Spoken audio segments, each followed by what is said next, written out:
Buenas!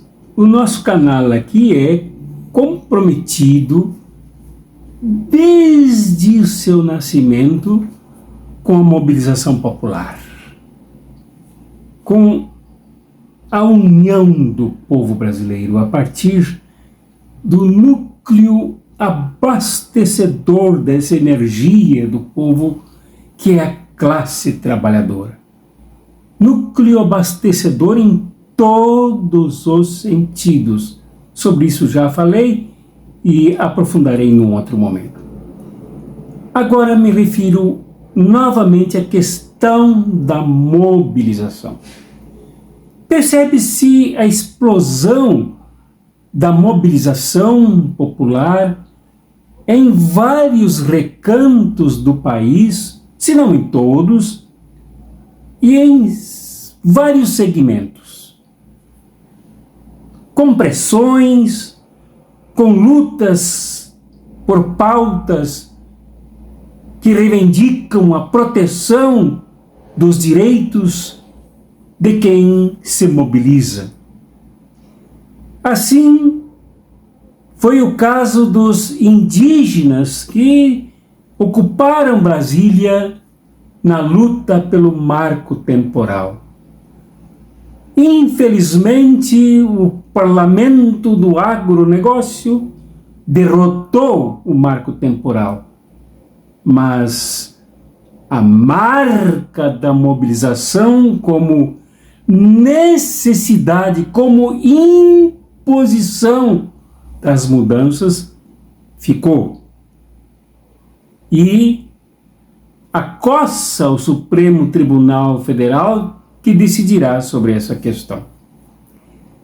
Assim, é no Rio de Janeiro os professores e as professoras lutando pela dignidade do piso salarial, para não se confundir piso com teto salarial, e pelo direito a um piso nacional. Assim são os professores e professoras em Pernambuco, lutando pelo direito de receber o piso salarial nacional. Assim são os trabalhadores e trabalhadoras do campo que lutam por reforma agrária, e não é CPI contra isso que desmobilizará essa luta. Assim, é a juventude que se propôs, a partir da UNE, do Congresso da UNE, a tomar as ruas pela mobilização do país no avanço para além das conquistas da chamada democracia eleitoral. Assim foi antes das eleições, no enfrentamento da coisa mais terrível que esse país viveu em toda a sua história e vive ainda, que é o fascismo, derrotando aquilo que desgraçou, genocidou o nosso país, enfrentando todas as barbaridades no uso da força pública, dos recursos públicos, para impedir o povo de votar contra o fascismo. Mas, eu diria, são mobilizações incipientes, são mobilizações do aquecimento da luta, são mobilizações de retomada, portanto, muito longe do que nós precisamos fazer, e já mostrarei por quê.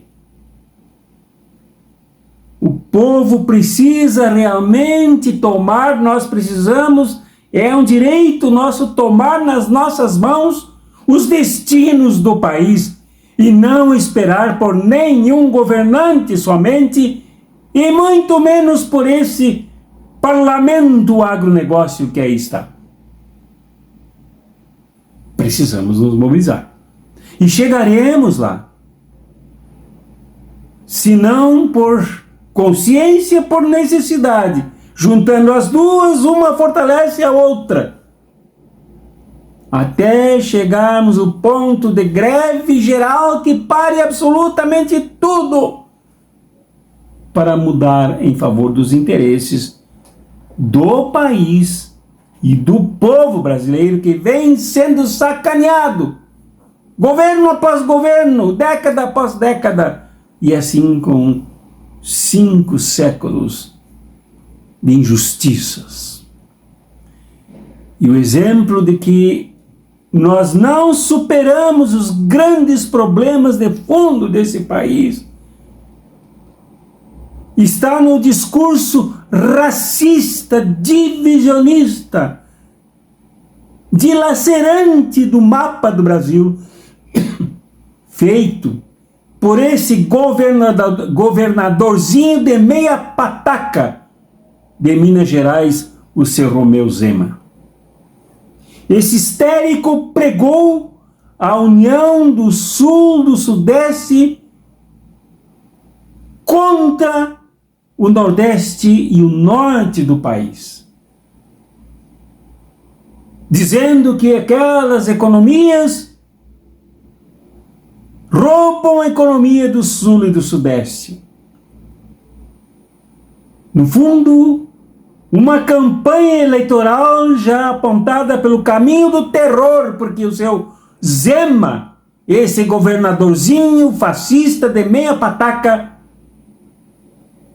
se autocandidatou presidente da República.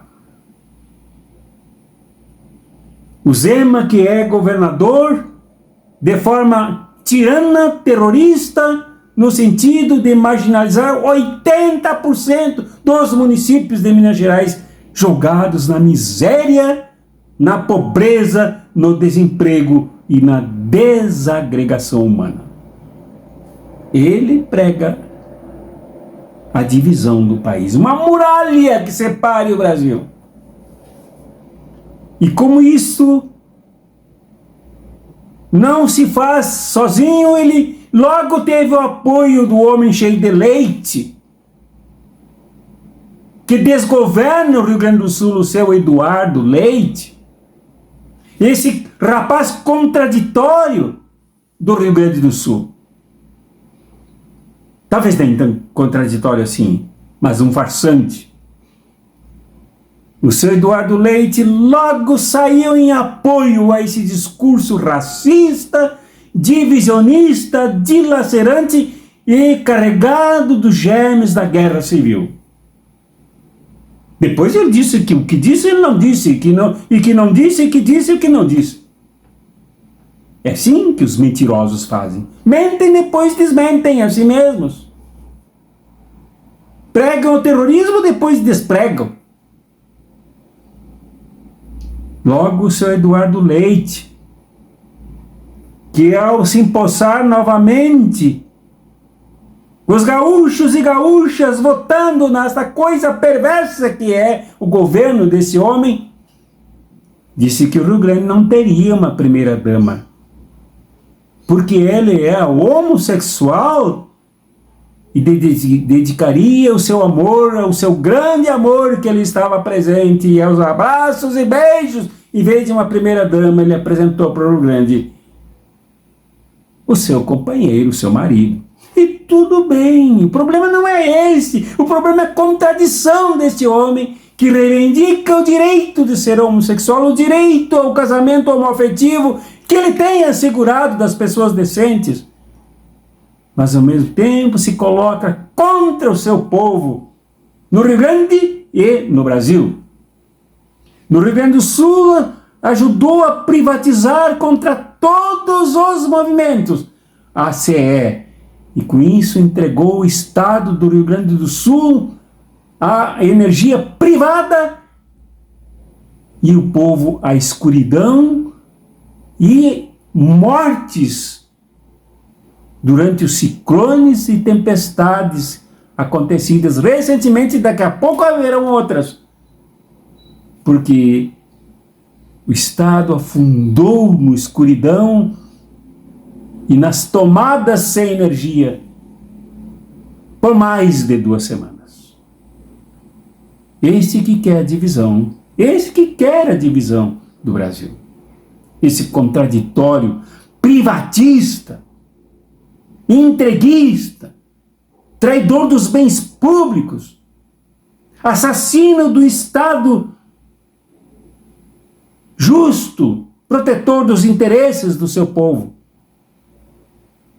Este levanta a bandeira com o Romeu Zema, este governador de meia pataca de Minas Gerais, para engrossar a voz da divisão e para demonstrar o desejo, o ímpeto da guerra civil.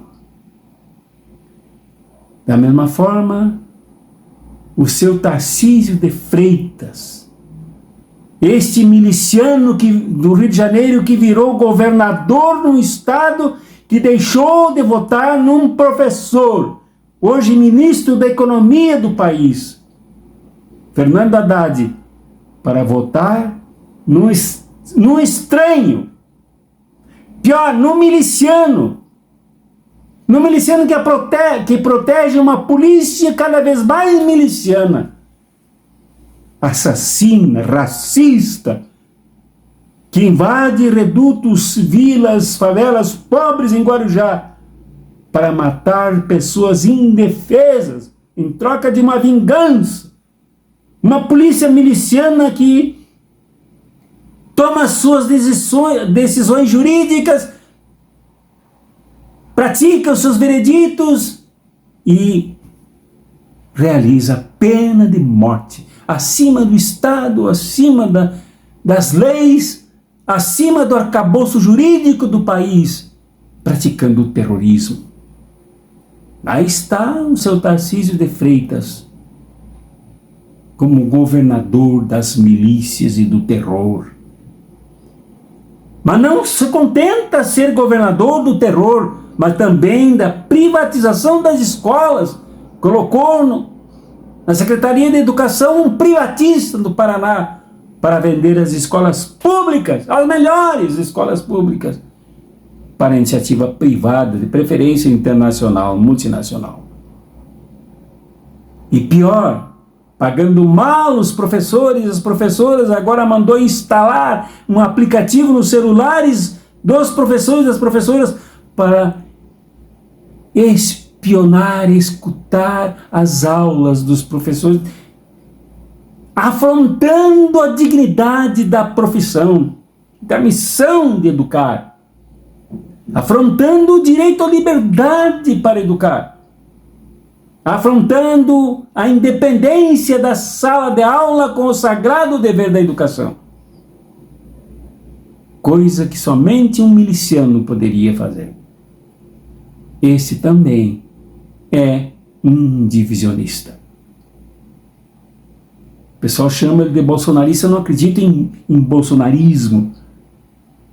Eu diria que ele é de tendência ideológica fascista. Amigo de Jair Bolsonaro, isto sim. Prova por todos os momentos que a sua conduta é como as do seu ídolo, o seu admirado. Então, esses 3 governadores, o seu Romeu Zema, o picareta de Minas Gerais, o seu Eduardo Leite, que derrama leite saindo do seu cérebro, inundando o Rio Grande do Sul de atraso, de privacionismo, de mortes pelo ciclone porque não há energia. E o seu Tarcísio de Freitas, miliciano,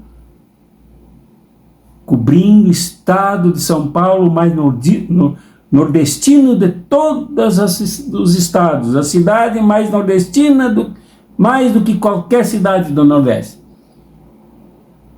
de sangue derramado pela polícia miliciana. Esses 3 são icebergs do terror que não foi vencido no nosso país. Esses 3 são indicativos de que muita coisa ainda precisa ser enfrentada em nosso país.